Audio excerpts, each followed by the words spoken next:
Sir বরং এসে আইনে থাকে লেখা আছে আসামি যদি কোনো কিছু লাশ চাওয়া চায় তার পূরণ করে নাকি স্যার। না না আপনি মুন্সি সাহেব সবই তো সত্যি বলেন, সবই ঠিক আছে, স্যার কিন্তু সময় তো কম। স্যার আপনি বড়ি কাটার টিকা এগিয়ে দেওয়া যাবে no no no no no no একটা ঘন্টা এগিয়ে দিলে একটা ঘন্টার মধ্যে হয়ে যাবো স্যার।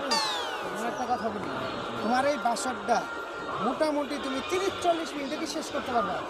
মোটামুটি 1 ঘন্টা। স্যার কি যে কথাবার্তা কোন, আমার স্বামী তো 3 দিন ধরে বাসর করছিল, এই লোকে 3-4 মিনিট বা 1 ঘন্টা গেল। আরে স্বামীর বাসর কর তুমি, ব্যাগের বাসর কর, আর ব্যাগের আউসালে কেউ টেম্পার বেশি, কেউ টেম্পার না, ওরে লোক টেম্পার নাই, অত তুই টেম্পার দিতে কম নাই, আর 20 মিনিটই যথেষ্ট। সরাসরি নো নো না, তুমি 20 মিনিটের মধ্যে 5 মিনিট 10 মিনিট রোমান্টিক আলাপ করবা, ঠিক আছে? আর করে বাসর ঘরটা দেখলা, তোমার শেষ আবদার সবই আমরা পূর্ণ করছি। এই আবদারটা যদি পূর্ণ না করি মইরাও তুমি শান্তি পাবা না। এটা করতে তোমার ঝুলাইতে যেহেতু বইলা হালাই